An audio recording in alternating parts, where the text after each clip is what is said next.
Many of the things that help in adjusting to a terminal illness also apply here. They help here. So figuring out what your priorities are, educating yourself and others on your particular illness, staying active and connected to others, being gentle with yourself and with family members during the adjustment process, particularly when those strong emotions come up, feeling any grief that is there as it comes, also taking breaks from that grief. All of these are important.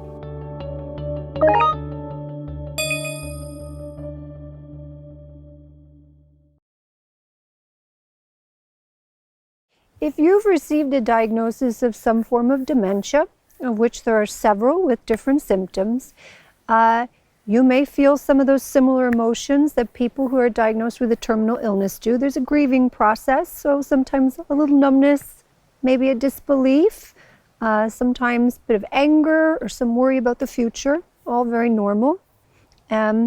Now, given that a lot of people experience symptoms prior to their diagnosis, for many people there can even be a little bit of relief when they receive the diagnosis. Any or all of these make perfect sense, don't they? You know, there's an adjustment process. Again, remember, an adjustment process to this new reality. Okay, and while this adjustment can be hard, we know that there are a number of things that support an individual in continuing to live their life as fully as possible after a diagnosis. So I think there is this misconception, isn't there, that a diagnosis somehow means that life is going to change drastically and immediately, when more often than not, life changes kind of gradually with this illness. And that can afford us a lot of time and space for a lot of good stuff. One of the hopeful and helpful aspects of this diagnosis is that in many cases, and particularly with an early diagnosis, it affords us time to adjust, to plan, to do reminiscence work, and to continue to enjoy and live life. Remember too that we're all unique. So while there are some standard ways in which people respond to their diagnosis and cope with it, there's always a unique dimension to this as well. And it can be good, I think, probably to reflect on your strengths from the outset, because this will inform how you manage this new reality as you go forward. So if humor is one of your strengths, you can really draw on that. If courage and bravery are one of your strengths, then you can really draw on that. And you may see these sort of featuring strongly in your adjustment process.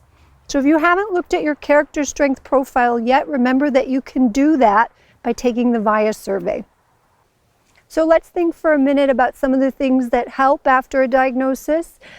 Many of the things that help in adjusting to a terminal illness also apply here. They help here. So figuring out what your priorities are, educating yourself and others on your particular illness, staying active and connected to others, being gentle with yourself and with family members during the adjustment process, particularly when those strong emotions come up, feeling any grief that is there as it comes, also taking breaks from that grief.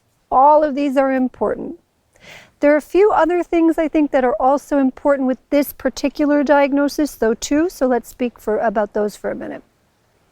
What can be helpful is breaking this up into smaller, more manageable time frames. So sometimes saying, okay, we're just going to think about the next 3 months for now. And then we're going to go from there and continue to plan for the future then. During these 3 months, I'm going to focus on educating myself about the illness, setting my priorities, and gradually letting everybody know about the diagnosis.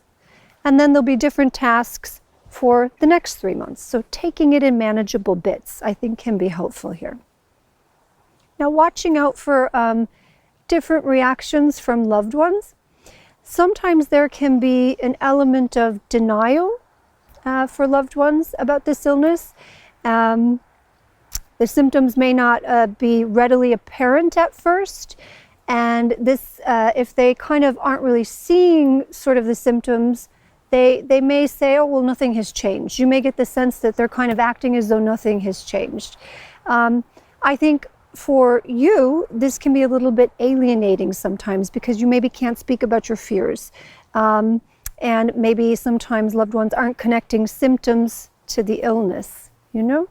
So I think direct communication here is pretty good. Direct communication about the diagnosis. and maybe sometimes even communicating that it makes it harder for you when they're not acknowledging the illness. On the flip side of this, some people may feel like family members are overprotective from the outset. Sometimes they may be a little bit upset if they are not being consulted in care discussions. This is usually in an effort not to burden you, but you may have feelings about that. And again, I think communicating that you understand that they are doing their best to take care of you and be helpful, but that it's a little bit unsettling for you when you don't feel as involved as you would like to be. Now, there may be points when these conversations do have to happen, sometimes, and you mightn't be there for all of them. But it's very important that if this comes up for you, or if you are feeling a little like your, let's say, independence in some way is not kind of being respected or managed appropriately, that you can communicate that.